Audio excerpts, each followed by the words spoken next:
Hey, Jack. Hey, Trevor, how are you? I'm doing well. Welcome back to another episode here of Hey, Jack, Leadership Reflections with Jack Nalig. And Jack, we have a really interesting topic here today, and this is a word that it's new to me. So it's probably going to be new to everybody. So take it away, explain this word first and foremost, and then let's dive into the valuable reflection for today. Well, okay, good morning again, Trevor. Is it going to be a great episode to your point? It's going to be maybe a short one, but it's on what would be generically thought of as training and development. But we're going to use the word developmentor today, sort of a hybrid word. We created this word. But let me give you the history of the word first, and then we'll move into the topic. So the history of the word goes like this.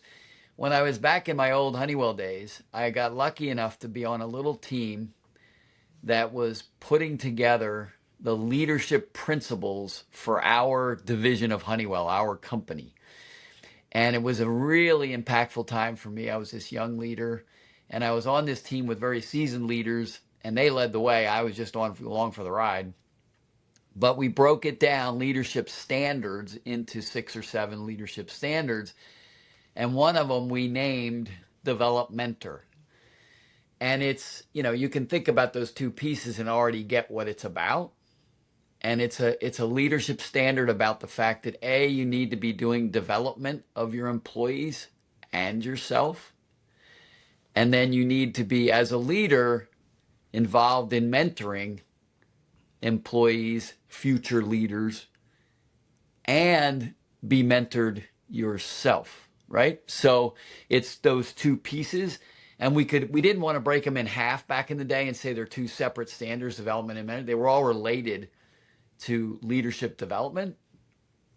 So we created this hybrid word called developmentor, and I've hung on to that word for many, many years, and I like it. It's a great little summary for me of this concept of needing to do your own personal development and developing people. And so anyway, that's what Developmentor's about. It's people's new word of the day. And so let's just take it in its two pieces, right? There's yourself, what you have to do as a leader, and then the others, those in your care. So let's do yourself, right? Bottom line on develop mentorship, you need to lead from the front. You need to be a role model for your employees in training and development. So what does that mean? That means every leader needs to commit to developing themselves so that they could become a better leader every day. If you think about it, you owe it to your team. Who would want to work for a leader who doesn't think they need to get better? So it's really important for your team. And then it depends. I mean, if you don't want to aspire to higher levels of leadership, that's fine. Then just make sure you're getting better for your team every day. But there's always these young aspiring leaders that always want to know how to become a VP or a president or whatever. Well, then this is part of their journey. They need to develop themselves so they can become whoever they want to be in their goals. So first and foremost, it's leading from the front. It's internalizing development of yourself in your career, and that's the big thing. And for yourself. Now, I would give 3 suggestions for leaders who want to develop themselves. And the first thing is check your ego at the door and do an audit, right? Look back at your career and see how much development you've done of yourself, right? Now, I'm going to rattle off all the stuff that I can remember I went through, and this is not meant to be egotistical in any way, but right out of college started working, and then I worked on my MBA at night. So I got an MBA. That was development. You don't have to do that in today's day and age, but back in 45 years ago, that's what I did. And then I worked for Honeywell, and they actually had some great training programs for management. I went to an advanced program for managers. I went to an advanced program for directors and other leadership trainings that they offered. So I trained myself throughout my time at Honeywell. And so I also read lots of books on leadership. And anybody can do that today. Watch books, read books, watch podcasts like this one. So you're doing your own private development, right? The reading of the books is a private moment, just you by yourself and reflection on what your leadership journey. So the first thing is, I would say, audit yourself and be honest. How much are you really doing? Now, you don't have to do tons of it, but I would say every year you need to sit there and make sure you're doing something to make your leadership better. And if you look back after 10 years and you've only done one little thing, I'm not sure you're honest with yourself on this one, right? You really need to audit how committed you are. The second thing I would tell people to do as a self in the leadership development is ask. And ask who is ask your team and ask your peers and ask your boss. Usually you're getting that from your boss anyway. But asking your peers and asking your team how you can be better for them. How can I be better for you? One thing I've done over the many, many, many years, it made this part easy for me was, in formal companies like Honeywell and Phoenix Contact, you do performance reviews of your employees once a year. They're not meant to be punitive. They're meant to be good coaching sessions and telling the employee what they need to work on. And it should be a good time, right? A good hour where at least once a year you talk to them about their performance.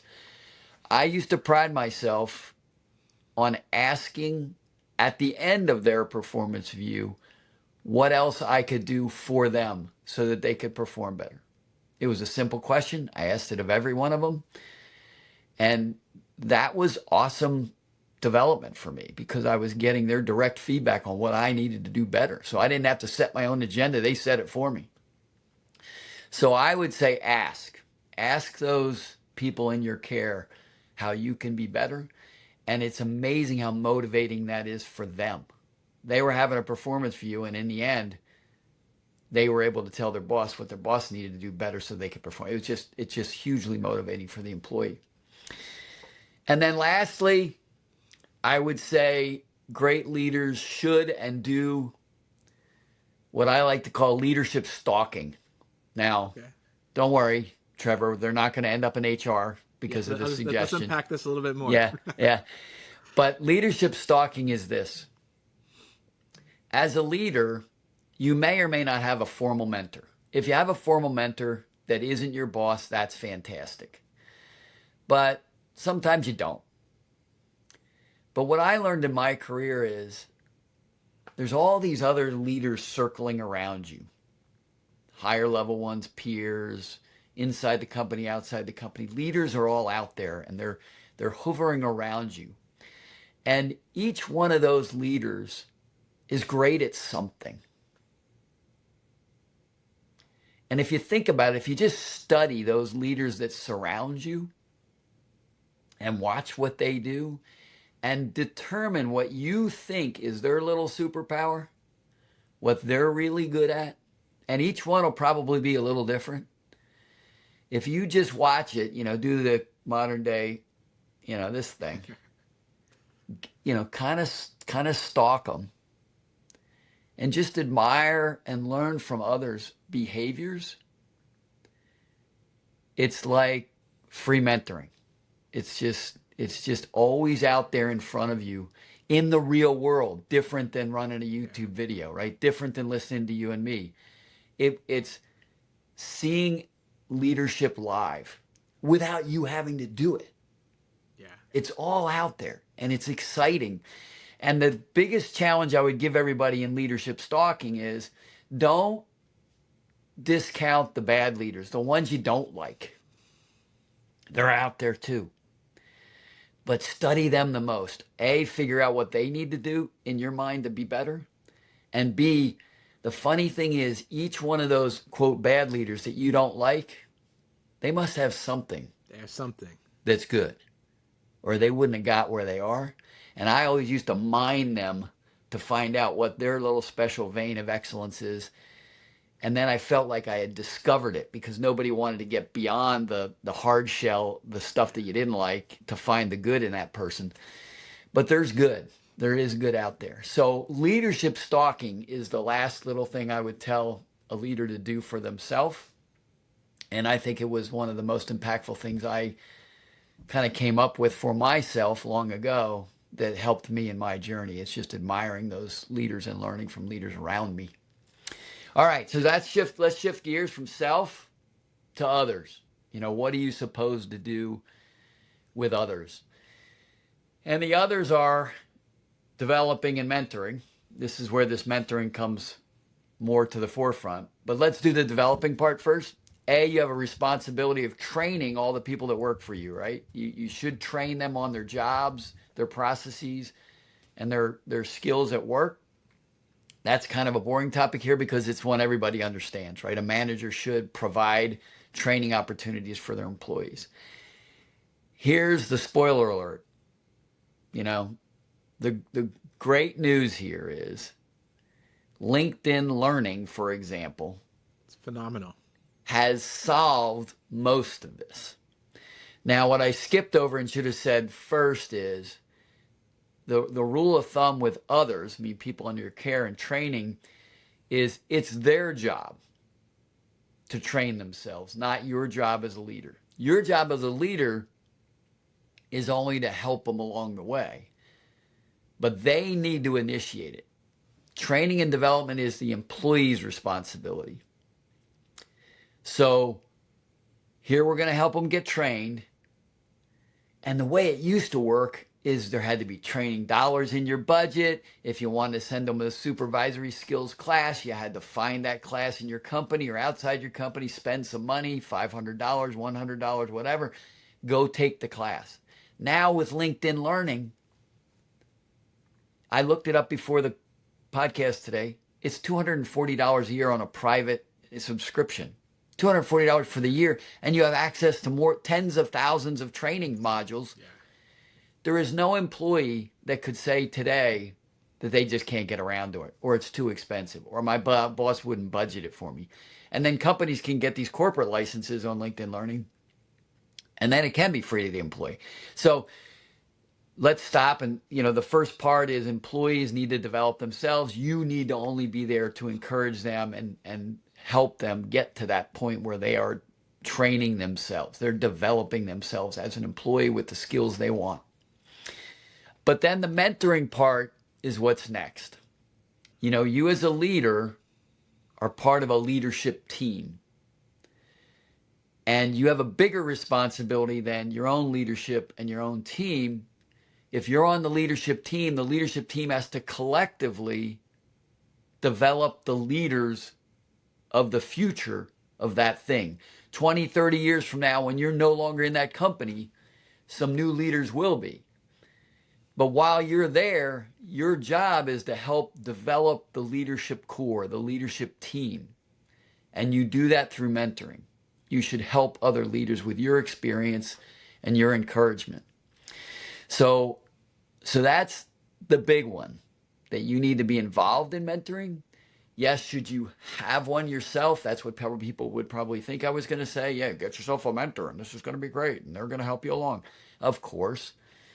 But I want to flip it back to leaders and tell them you need to be a mentor and make sure your team under you gets mentors they need. And it doesn't need to be big formal mentorship programs. It's just people they can go to and talk to when they have a question about leadership or a problem in their world. And it works out great, right? As long as you're committed to being in that mentorship role. So lastly, there's one more development and leadership topic that I think leaders should embrace, and that's getting their team and themselves diversity of experience.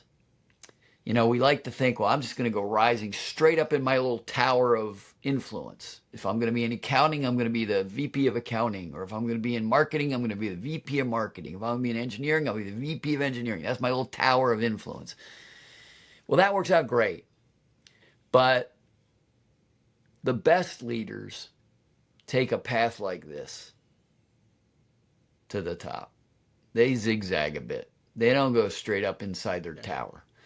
If you take a purchasing manager and a production planner, The production planner needs a purchasing person to do their job, and the purchasing person, we all need the production planner to do their job. Well, guess what? If we swap those two for a couple of years and let the production planner do the purchasing job and the purchasing manager do the production planner job, they're going to be just that much better as a leader because they took on a diverse experience. Or I've seen engineers become marketing people, and marketing people become engineers, if you can believe it, Yeah. because they had an engineering degree. And the same thing with management all along the way. Just jump into different jobs in your leadership journey and you will be a better leader for it. So the diversity of experience is probably one of the last little advices I would give you. Okay, so we're going to wrap it up. I got a final quote to share in this Developmentor world and a mini story. And that story is when you read about leadership, you may stumble onto the debate. And the debate on leadership is, can leaders be taught, or are they born? Are leaders born with the right DNA to be a leader, or can you take anyone and make them a leader? The taught or developed versus the born. It's a big debate in the world. It's a very big debate. It pops up on LinkedIn once a week. Once a week. So I saw a quote one time that completely answered this for me. And I'd like to share that with them today. And please Google it to find out who said it. I don't recall who said this quote, but I remember the quote. And that quote is, to answer that debate, leadership cannot necessarily be taught, but it can be learned. I love that. So I think that's the answer to the question. If you expect someone to teach you leadership, you get the wrong expectation. But if you want to learn leadership, it can be done. It can be done. That's an amazing it. quote. That's kind of all I have on leadership, on developmentorship today, Trevor, and I hope that's helpful. That was a incredible breakdown. That's why I didn't really say much. I was soaking it in here as well. And I want to, there's a quote that I constantly reflect on myself that I think goes hand in hand with your leadership stalking story there.